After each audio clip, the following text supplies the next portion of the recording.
गंभीर समस्या है देश के लिए, मानवीय मूल्यों के लिए, सामाजिकता के लिए और धर्म के लिए।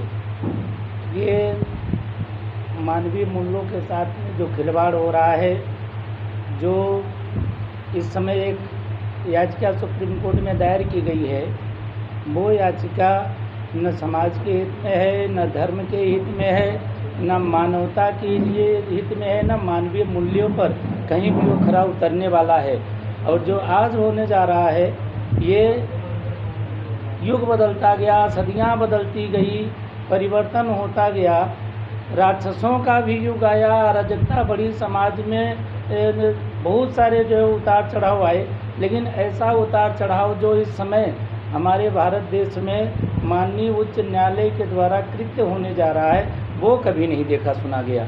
हमने सुना है कि घोर असुरों ने भी इस पृथ्वी पर शासन किया, लेकिन इतना नीचे गिर करके उन्होंने काम नहीं किया जितना आज होने वाला है।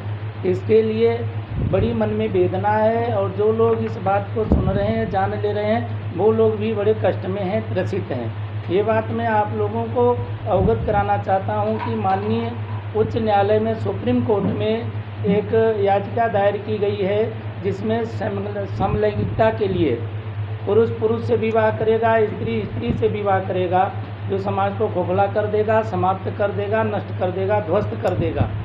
और इसी के लिए आज हम आप लोगों से वार्ता कर रहे हैं कि हमारी आवाज़ सुप्रीम कोर्ट तक पहुंचाई जाए, ये याचिका खारिज की जाए, कहीं से भी सुनने योग्य नहीं है। पहले ही सुप्रीम कोर्ट ने कई सारे ऐसे कानूनों को अपना करके मानवता को हाशिए पर रख दिया है, जैसे एक लिव एंड रिलेशन। ऐसा कभी नहीं होता रहा, किसी भी समय में, किसी भी युग में नहीं हुआ कि लिव एंड रिलेशन, शादी से पहले कोई जा कर के ना रहने लग जाए। शादी का महत्व तो पहले ख़त्म कर दिया। इसके बाद में अब पुरुष और पुरुष विवाह करेंगे। हमारे सनातन धर्म में, सभी धर्म में लिखा हुआ है कि पुम नाम के नरक से बचने के लिए पिता जब पुत्र पैदा करता है, तब जो है वो अपने पुत्र कर्म से उपराम हो जाता है। 3 प्रकार के मनुष्य के ऊपर ऋण होते हैं, मातृ पितृ ऋण, गुरु ऋण, देव ऋण। तो पितृ ऋण जब भी समाप्त होता है जब पुत्र पैदा हो।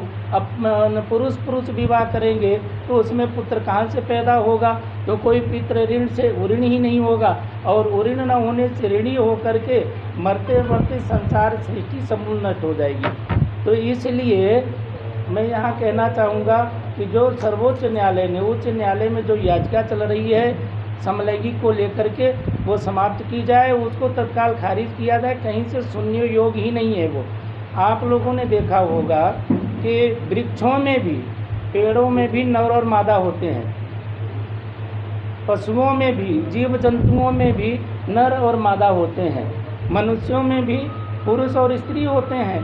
जब प्रकृति ने ही व्यवस्था बना दिया है, पुरुष स्त्री का जोड़ा बनाया हुआ है, आज मानव पढ़ लिख करके अपने आप को ज्ञानी हो गया, आधुनिकता के युग में आकर के इतनी बड़ी गलती करने जा रहा है कि प्रकृति के नियम को तोड़ने जा रहा है। ये मानव प्रकृति को चुनौती देने जा रहा है। तो माननीय उच्च न्यायालय के न्यायाधीशों से मेरी ये करबद्ध प्रार्थना है, निवेदन करता हूँ कि ये सुनने योग्य नहीं है, और इसे तत्काल प्रभाव से खारिज किया जाए। और जो देश में एक भय व्याप्त हो रहा है, देखिए किसी भी धर्म के लोगों में पुरुष पुरुष का विवाह नहीं है।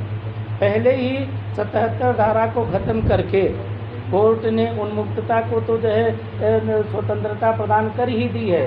अब उसके आगे ये जो है पुरुषों का विवाह, स्त्री स्त्री का विवाह, आप लोग समझ सकते हैं इससे कितना बड़ा घातक खतरा पैदा होने वाला है।